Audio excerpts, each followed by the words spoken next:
Some grief never fades, it just changes shape. Helena Ross lives with hers every day in her daughter's locked room. Mark Fortune buries his behind the stories he writes. When fate brings them together for one final confession, they discover that pages can heal what time cannot.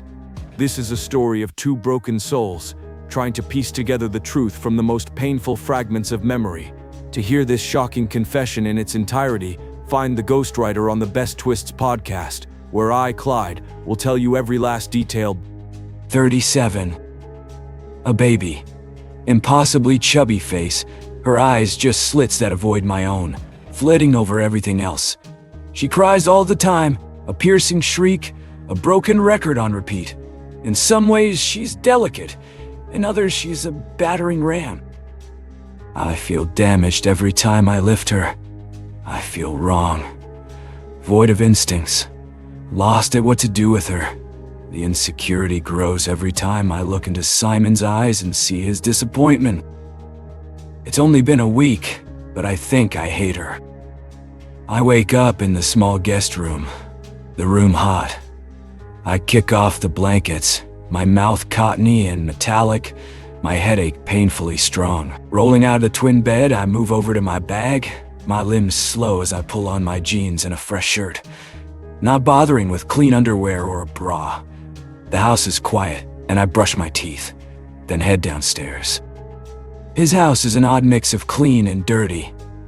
The bathrooms sparkle, the scent of bleach in the air, the mirrors spot-free, the grout freshly scrubbed. But in the main rooms, there is clutter, stacks of mail and odd items, a dead light bulb left out on the counter, oily fingertips along the edge of a table, filthy boots left by a chair. I walk down the staircase, my eyes moving over the framed photos, and I stop at T.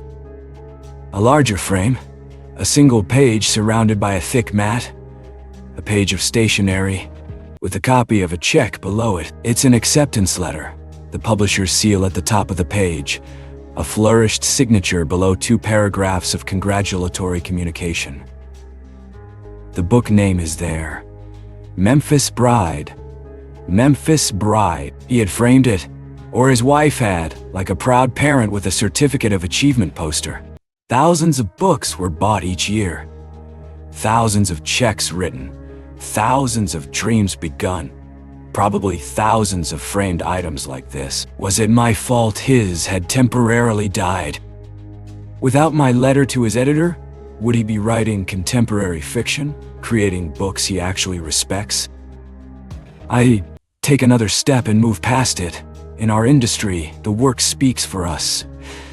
It's not all my fault. I write scathing blurbs all of the time, for books that still end up published. If it had been a strong enough novel, my opinion wouldn't have mattered. I continue down the staircase, following its curve into the foyer. There is a note stuck to the front door. I'm at the barn. There's some food in the kitchen. Royce can get you over if you want to see the baby. I leave the note and move to the kitchen.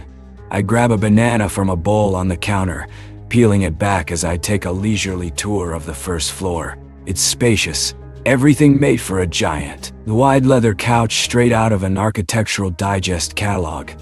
The thick coffee table made from a section of tree trunk. It's knick-knack free. Everything a mix of leather, wood, and photos. Someone in the family is a photographer. There is a huge print of a pasture, the vivid color of a setting sun giving warmth to the entire room. I wander into another room and see a series of black and white photos. Close-ups of Mark's hands, a swayback horse, and one of his daughters smile. I look away and realize I am in his office. A printer in one corner, a desk before me, filled with stacks of pages.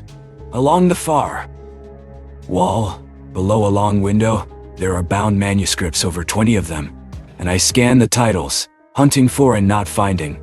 The Doomed Memphis Bride.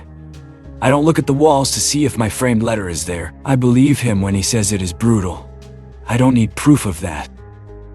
The dining room and sunroom bore me, and I head back upstairs, skipping my guest room and only giving his daughter's room a cursory glance. The next room is gold. A library, complete with floor-to-ceiling bookshelves, a rolling ladder, and an inset lighting. There is a large chair and a couch, both the sort that you could sink into and never leave. I should have created a room like this in our house. We bought 5,000 square feet and wasted it on Simon's larks. A workout room, a media room, 2 guest rooms that were never used, a formal dining room. Why hadn't I taken a larger piece of it? Why hadn't I insisted on something like this? And later, once they were gone and I was alone, why hadn't I created it for myself? But I know the answer to that. I didn't create it afterwards because I hadn't deserved it. It would have felt tainted and selfish. His books are organized by author, and all of the greats are here. I don't touch anything. The banana's still in hand, my respect for his books greater than for door handles and light switches. I find my section, and am pleased to see all of my titles here. The spine's creased from reading. Aside from me, there is little romance, his tastes tending to classics and contemporary fiction. I smile at a few of the names and lift my chin, my gaze moving up the shelves, itching in my desire to climb the ladder and properly peruse his collection. There is a sharp pain at the base of my neck, and I carefully drop my head. Stepping back, I'm overdue for a pain pill and abandon my snooping, heading downstairs and toward my medicine. The meds taste terrible, the kind of chalky pills that instantly melt a little on your tongue before you get a chance to drink any water. I take 2, plus the anti-nausea, and glance out the window above the sink. Mark's Bronco is there, a thin man standing near it, a phone to his ear, cigarette in hand. It's the man from last night, the one who works for Mark, Royce. Something bumps in the living room, and I turn, relaxing when I see his dog trotting toward me, his tail hitting everything he passes. A thump, thump, thump that could destroy an entire china shop. He smiles at me, his body sidling up and leaning against me, his tongue lolling out of the side of his mouth as he looks up. He swings his tail and his entire body flexes from the action. Hey bud, I don't want to pet him. He looks dirty, and his trot through the house has left a path of wet paw prints. He rests his full weight against my shin, and lifts one paw as if I understand what that means. Simon once wanted an Akita, some giant bear hunting dog that sheds like a cheap sweater and slobbers a gallon a day. I had refused. He had gotten belligerent, and somehow, 2 weeks and a dozen arguments later, we compromised, and he had a new motorcycle. That was how most of our arguments worked. Part of me suspects he never even wanted a dog. The motorcycle his end goal. The entire thing a psychological game I'd lost. A low whine comes, and I look back down, his brown eyes minutely moving as he searches my face. Despite myself, I reach down and carefully pat his head. As an adult, I've always considered dogs in the same way that I did children. Slobbery noise machines that require an enormous amount of effort. I had been wrong about children. While Bethany, especially at the beginning, had been a non-stop drain of time and energy, she had been worth it. 1,000,000 times worth it. This dog wouldn't have been worth it. Now he is lying down, right on top of my shoes, his belly arched towards me, his paw still stretched up, hanging in the air. His mouth is open in a ridiculous expression of joy, as if this act, restricting my movement, is cause for a celebration. I pry a foot out from his heavy body and step to one side, his head lifting to watch as I make my escape. I am heading to the front door when I see the Pages. They sit on the dining room table where we ate last night, a small plate on top of them, one with a muffin and banana on it. I pause, sidestepping until I am in front of the stack. Chapter 5 is in bold letters on the top of the first page. New content. Before I had trudged up the stairs and into bed, I'd outlined a few chapters, had written a page or two of content, and left it on the counter. He must have stayed up, read it over, and dove in. I move aside the plate, and think back over our conversations in that barn. My handwritten additions where those had left off. A lot of ground to cover. I flipped through the pages. 20, if not more. It would have taken me 2 weeks, and he did it in hours. I pull back the chair and sit.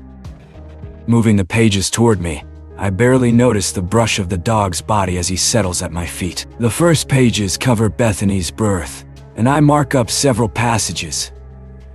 The muffin disappearing as I add in comments, and move through the scene of bringing her home. Mark's writing is improving, and I can almost feel my nerves when we made it home, my hands shaking as I gripped the edge of her crib, Simon's enthusiasm annoying in its confidence. Why had I been the only one afraid? Why had I been the only one with regret? I read further. All of my emotions, they are on these pages.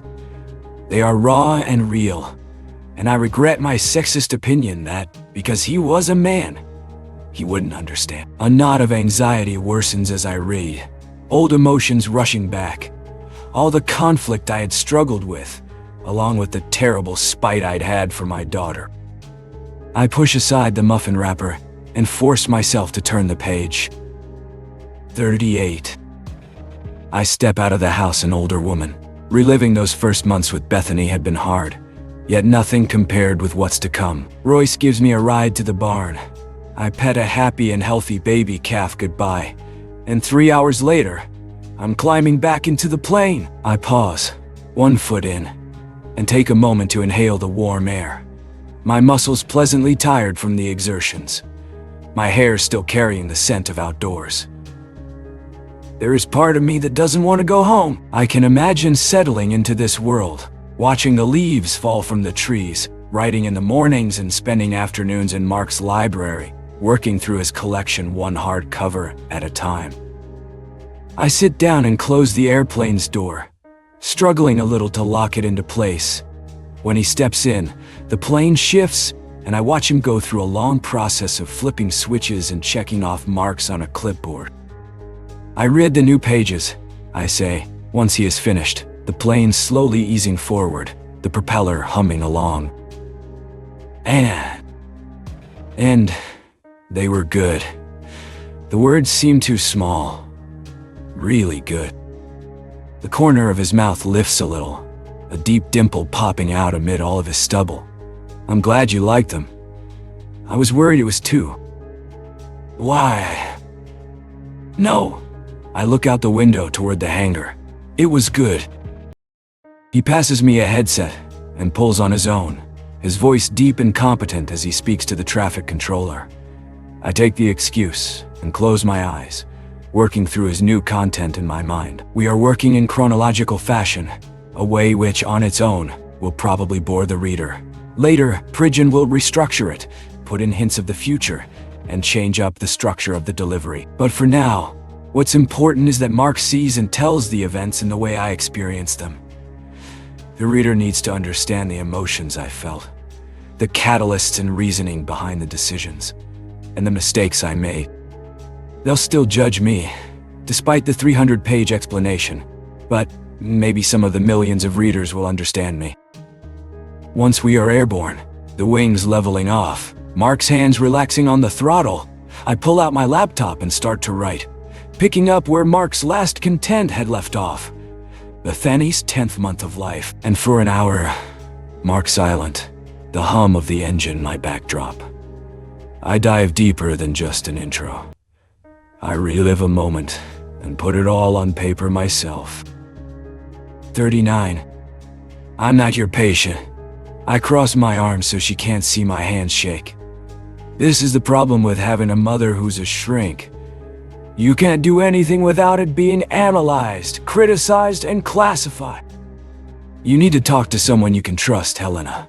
If you don't talk to me, then Simon will call another doctor, and I won't be able to protect you from their opinion. I dig my nails into the flesh of my palm. I don't need protection from an opinion. And Simon can't force me to speak to anyone. I am fine. Everything is fine. And I'd like you to leave. Now, she has to go. I need her to. Now, I can feel the buildup.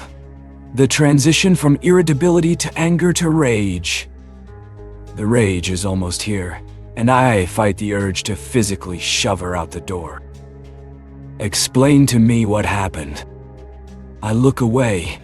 She won't understand. Not this woman, who is always so in control of everything.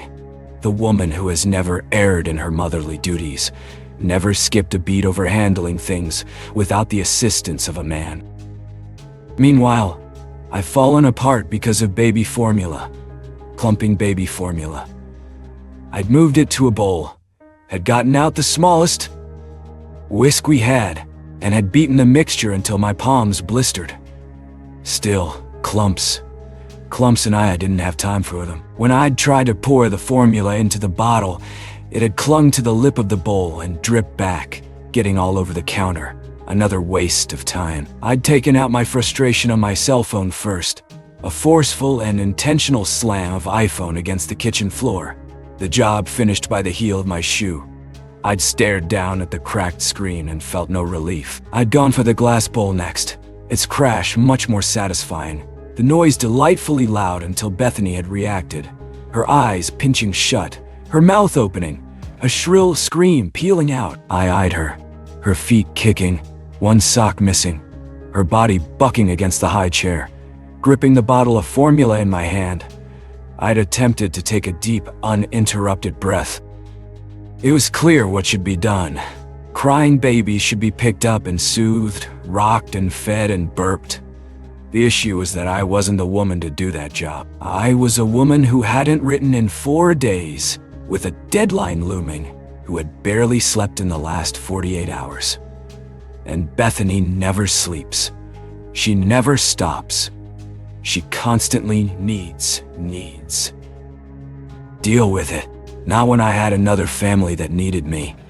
John and Maria and their special needs daughter, a beautiful autistic girl who hides a secret from them. Their story was waiting on me, needing a conclusion. One built from words that wouldn't come because of my stupid pregnancy and screwed up hormones. And why did I do this for him? Why did I ruin everything for a man who waltzes off to a job that doesn't even cover our car payments? He doesn't even think about my work, my worlds, my sanity. And this, she wouldn't stop crying, wouldn't stop chipping away at all of that. Bethany was fine. I don't want to explain myself to my mother. I should be able to run my own house without being questioned and judged. Simon overreacted. She went to the hospital, Helena. Frustration bulges at my seams. He overreacted. She didn't need to go to the hospital. She hadn't. Even the doctor said so. Though he'd couched it in the most evasive way possible. Bethany had been dehydrated. She had thrown the bottle of formula down on the floor and screamed out the moisture in her body. If she had just held the bottle or stopped screaming, it would have all been fine. Instead, in those hours I had left her alone. She'd worked herself into a fit. How many words did you write? The question is a cold accusation, spoken by a woman who knows me well. 3,008, the most in months. I couldn't stop once that started. It was impossible. I don't know. I lie, turning away, my eyes catching on the clock. An hour we've wasted on this discussion. An hour of piling blame, worsening my guilt. A waste of precious time I could have spent writing. This evening is a rare opportunity for productivity. Simon carting Bethany away with a glare, his face haughty, as if he is punishing me, as if this would teach me. Please don't throw me in the briar patch, Briar Rabbit. Pretty, please. It was 4 hours, Helena.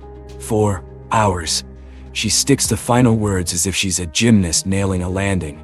As if those 2 syllables prove anything. She doesn't understand I was doing Bethany a favor, leaving her down in the kitchen while I went upstairs. My office door shut, music turned up to drown out her screams. I left so I wouldn't pick her up. I left so I wouldn't break her. Like I had the phone, like I had the bowl. I left her to protect her. Helena. Something in her voice makes me turn back. I think you need some time away. Mark looks up from the laptop. His body relaxed in the kitchen chair, some of Debbie's chicken and rice ignored beside him. His face is calm, as if he didn't just read something painful.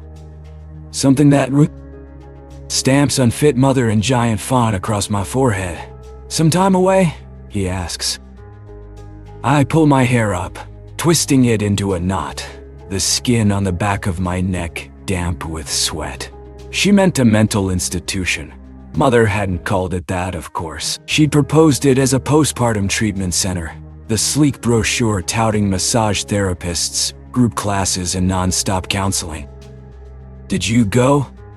Mark reaches forward, picking up a fork and casually scooping up a bit of rice, his face almost bored in its serenity. If he hadn't found success as a writer, he could have been a therapist. The calm tone, the lack of judgment. He's better than Mother ever was. I didn't fight her. I wanted to go. The idea of weeks away from Simon and Bethany with no distractions, it sounded like heaven. And I thought, my words drop off for a beat, and I try to find the right words. I thought that maybe Simon would understand, once he had to deal with her all of the time. But he hadn't. Not perfect Simon. I came back 8 weeks later to find a happy baby and husband, both of them working in seamless concert. No need for me at all. In those 2 months, my mother had also wormed herself into my home.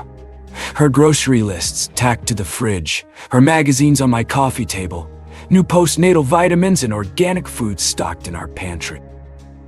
In those 8 weeks away, I finished my novel, but I lost them both. The next 5 years were a battle to regain my footing, my marriage, and our family. A battle I lost. 40. Mark. She looks good, almost better than she did 2 weeks ago, when she'd first swung open her door and scowled at him. Part of it is the sun, just those 2 days in Memphis, and she's got a bit of a tan. Freckles dotting the surface of that pale skin, her nose a little pink. He hadn't thought to give her sunscreen, hadn't thought about the disease and how it changes your skin's fragility.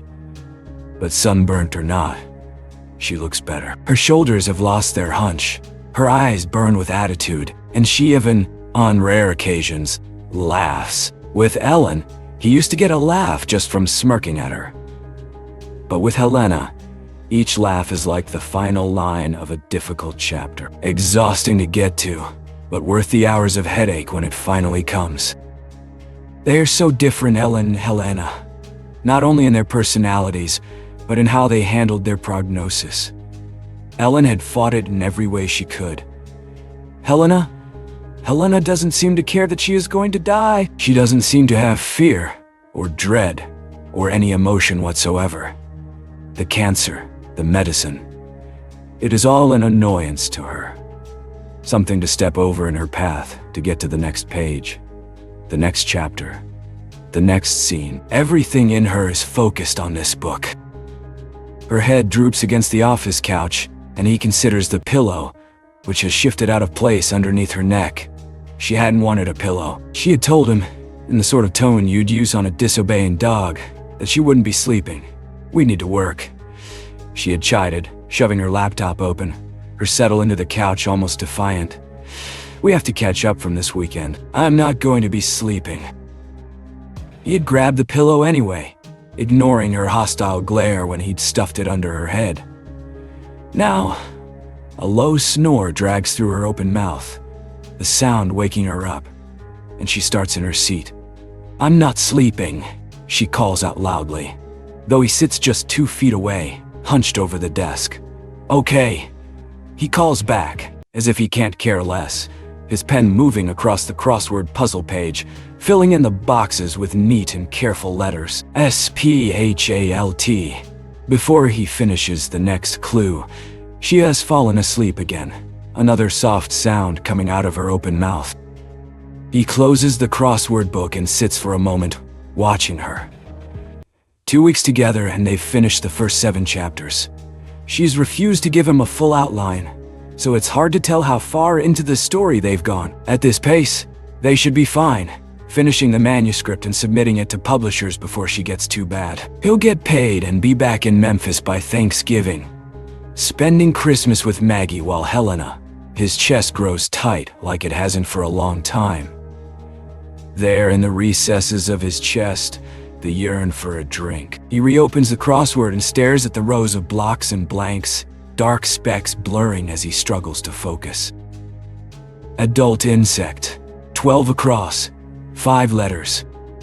IMAGO, her, alone, bent over a bucket, vomiting. Snow outside, her struggling to walk, to fix herself something to eat. He steels himself against the visual.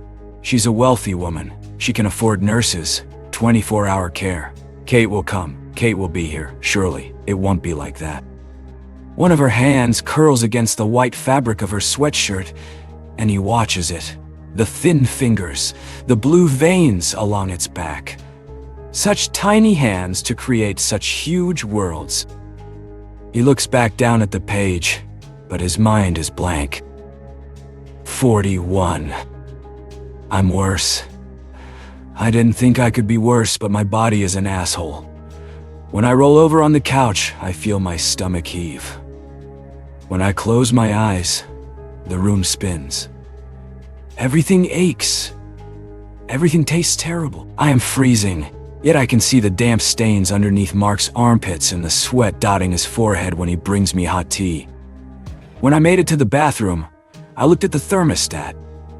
It's 83 degrees in here. My teeth shouldn't be chattering. I shouldn't have goosebumps along my arms. Here, he moves in front of me, a blanket in hand. He covers my chest, and I watch a bead of sweat run down his neck. I don't need his help. I'm not an invalid. I am perfectly capable of getting my own blanket and tea. I can fight this bug, or whatever this is, without his help. He should be writing. One of the two of us should be productive right now. Open up. He has a thermometer in hand, and he's forgotten the clear disposable cover, the one that keeps the tip free from germs. It needs a cover. I sound pathetic. The word's scratchy and weak. We ran out. I'll grab some tomorrow. I pin my lips together, and he smiles in response. Open your damn mouth. Bethany, her lips in a tight line, eyes wide at Simon. The dental floss stretching out from her lips, the end of it in his fingers. Open up, Bethany. It won't hurt. Just a quick tug. That night, their quiet slip into her room, glitter dusted across her pillow, the silver dollar replacing the tiny tooth. I open my mouth and close my eyes, trying to hold on to the memory, the sound of her squeal when she discovered the silver dollar, the way she had run into our bedroom and crawled in between us, glitter sparkling off her hair. She had laid back and held the coin up in the air. She had called it magic, and Simon had cut off my rebuttal with a warning look. Yes, he'd agreed, his head settling on the pillow beside hers. It's magic. The dirty thermometer pokes at the underside of my tongue, and I reach up, taking it from Mark and closing my mouth around it. I watch his hands as they move to his hips, hanging there. He needs to be writing, yet he has nothing to write. I have to tell him something, anything. I have to give him the next story. Yet all I seem capable of is sleep. It beeps and I relax my jaw, passing the stick over to Mark, who brings it up to his face. 99.9. I told you I was fine. Your chills say otherwise. I'm fine. I say it louder, and he raises an eyebrow at me. I bet his wife handled her death better. I bet she wore makeup and cracked jokes, and was one of those annoyingly happy individuals. She probably didn't sweat him out of the house or snap at him. Go back to your hotel. I will in a bit. He's been saying that for 2 days. If I knew where my phone was, I'd call Kate and complain. I'd have her come, purely as an excuse to get him to leave. but I don't know where my phone is. I don't know, right now, much of anything. Drink some water. He holds out a bottle and I take it. I take enough to wet my tongue, but little else. Nothing is staying down in my stomach.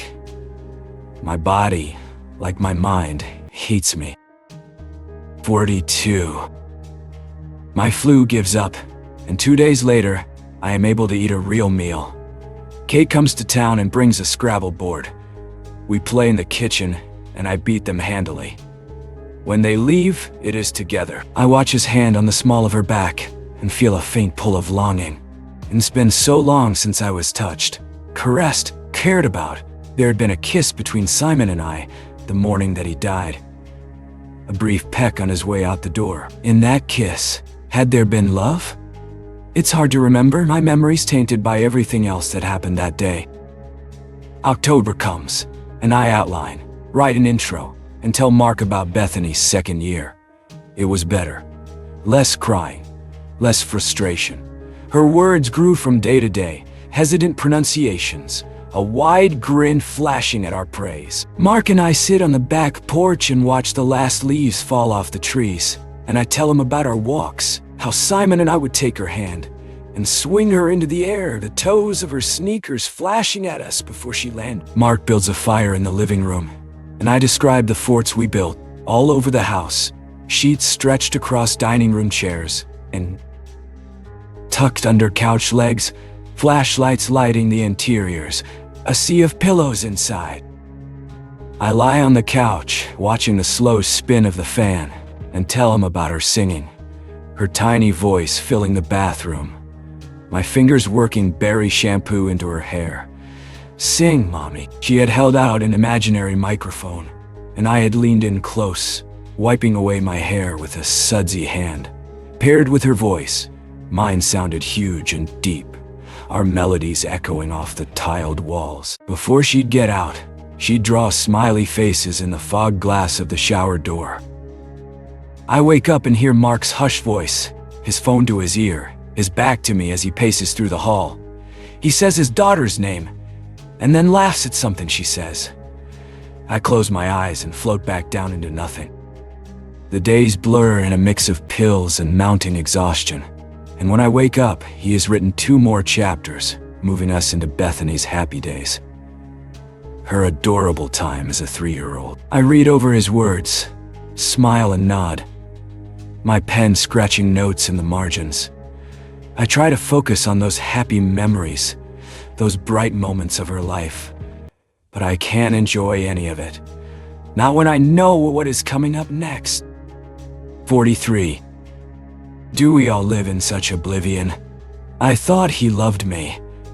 I thought the ring on his finger meant something, that my taking of his last name bound us in some way. I thought, when he smiled down at me, when he reached over and cupped my face, his lips lowering to mine, I thought all of that is brick, solid and strong, the building blocks of a lifetime together.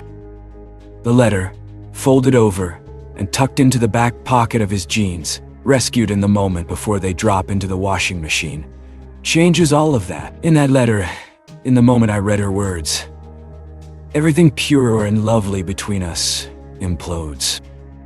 I should have left him right then. Maybe then, no one would have died. Who was she?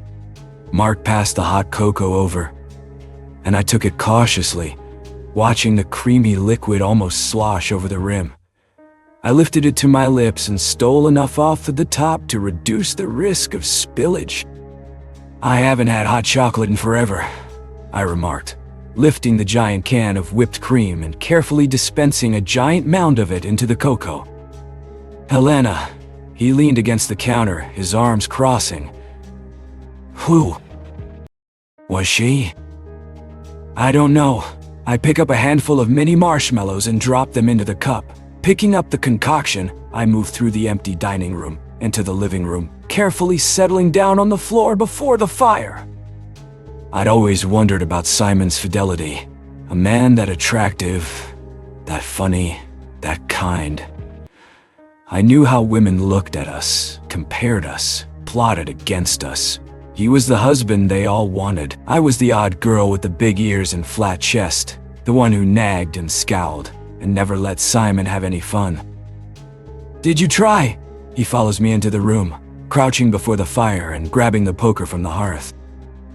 "No, I think..." I close my eyes and try to remember that day. I think I was afraid of finding out too much. If she loved him, then maybe he loved her. And where would that leave us? "You were worried I'd leave you." Yes. I set down the mug and hugged my knees to my chest. I had attacked Simon the moment he'd gotten home. Screaming accusations, my insecurities raging. I'd swore to leave him, and he'd begged me to stay. I'd called him names, and he'd told me he loved me. Standing before my husband, that note in hand, I'd considered a scenario where Simon and I parted. I thought of a life without him and Bethany. I'd thought of another woman, playing with my daughter before dinner, and spending the night in bed with my husband. The thought had filled me with such fear, such despair, that when he'd pled innocence, I believed him. I caved, and I accepted, and pushed aside the words of the note. "I love you. I want you to kiss me again." I believed him when he swore Heard found the note, that it hadn't been his. "I want to be yours." I'd decided to believe him, but I'd never trusted him again. And that difference, that small tweak to our relationship, it started a crack in our armor that we never recovered from. I tilt back the mug and avoid Mark's eyes. The front door swings open, and I turn my head and watch Mark's boots trek inside and across the polished floor. He has firewood in hand and moves out of sight to the left side of the house. When he reaches the living room, I hear the loud tumble of logs onto the tile, the clack of wood as he stacks it. The front door hasn't fully shut, and I eye it, watching it slowly swing, just a little more open. Ridiculous of a man to bring in the cold while trying to warm the house. His boots clump back, the sound of him similar to an elephant, and I relax only slightly when he pushes the door shut and flips the lock. The housekeeper will have to come back, mop the floors, clean up his mess. Another person, another invasion. I stab at a piece of Debbie's reheated broccoli and lift it to my mouth. He takes off his boots and comes into the kitchen, moving straight for the coffee pot. "You need a refill?" I shake my head and turn the page. Thought I'd build another fire tonight. We're supposed to get a cold front. Temperatures are dropping into the 30s. Okay. He's obsessed with the weather. His most frequently used app, one that shows radar and dew points, as if anything outside will affect our writing progress. We have a thermostat. Our heater works. I don't understand the dogged interest in what my front yard feels. Like, I cross through an unnecessary line, and he settles into the other chair. "Kate's coming into town tonight. She's asking if you'd like to go to a movie." My pen stops, halfway through an exclamation point. A movie. A familiar prickle, one of paranoia, moves through me. They've been talking about me. Together alone, comparing notes, making assumptions, calculations, assessments of my health and mental state. Perhaps they've decided that I'm crazy. Perhaps they think this book is ridiculous, and I'm throwing away my money. Perhaps Mark has told her everything. About my postpartum, about the hospital. Maybe she thinks I should be committed. Maybe she is reviewing all of my contracts and pulling the ones she doesn't like, ones she can reject for reasons of incompetency. I feel hot, for the first time in a week. I scoot back against my seat, and the pen drops from my fingers. What's wrong? Don't talk to her. The words hiss, and he looks up at me, confused. Simon had once looked confused, his face an innocent mask that hid all of the scheming he had done with my mother. Who? Kate? She's my agent. She's my daughter. He's my husband. This is my family. I shouted those words once at my mother. She looked less confused than Mark. I'm not trying to steal her away. I close my eyes and try to focus, my mind loose from the Vicodin and Klonopin cocktail, one that was supposed to relax me but only seems to make everything worse. Already I can't remember why I am upset. Something about Kate. Mark and Kate. Mark and Kate. I let out a breath and remind myself that they are not Simon and my mother, that their friendship is not an attempt to take my child away from me. You want to talk to her? He sets his phone down in front of me. Fine. Here's my phone. You talk to her. My jaw clenches, a painful flex of muscle that didn't used to hurt. I don't want to talk to her. Neither one of us needs to talk to her, or go to movies, or do anything except write. That is why you are here. I stab the pages before me and my finger slips a little on the page. This is what we need to focus on. He doesn't say anything, and I look up at him quickly, just in time to see the sympathy cross his face before it is gone. Don't, I snarl. Don't look at me that way. Simon would have asked what I was talking about. My mother would have moved down a list of questions designed to uncover the root of my feelings. Bethany would have scrunched up her face and begun to cry. Mark only smiles. No wonder he has so many damned wrinkles. I'm surprised his teeth aren't bleached white from all the exposure. Relax, Helena. He picks up his coffee cup and stands, leaving his cell phone in front of me. You're screwing this cat. I'm just holding its tail. That's disgusting. I stare at his phone, the screen dotted with fingerprints, and it has to be a cesspool of bacteria. I haven't seen him clean it once. He only washes his hands after the restroom. When I looked through his overnight bag, he didn't even pack floss. The movie's a comedy, he says from his place by the sink, speaking loudly over the running water. Might be good to clear our heads. He's talking about the movie like it's still a possibility. I'm not going to a movie. The last movie I saw was an animated one with Bethany. I checked her out of kindergarten and we played hooky and shared Twizzlers and an icy. And Simon said I was setting a bad example. No movie. I use the end of my pen to push his phone away. Maybe the simple sentence structure will get through to him. Bad author. No movie. Right now. Want to work through the next chapter? Another chapter? I'm still exhausted from the last, which had taken 3 days and left me emotionally drained. Up next, Bethany's 4th year and the square off of me against them. We are climbing the hill toward the climax, though Mark doesn't know that yet. He has no idea that all of these pieces, all of the stories, are blocks of dynamite, carefully placed and positioned for the eventual explosion. Helena, Mark prods. Want to do the next chapter? I'm still editing this. You should know this. Should see I still have a dozen pages to go. Then I'll head out. Do you need anything before I go? I can feel something lingering in the air, something he is hiding. He wants to leave, yet he never leaves early. I set down the pen and turn in the seat, really looking at him for the first time.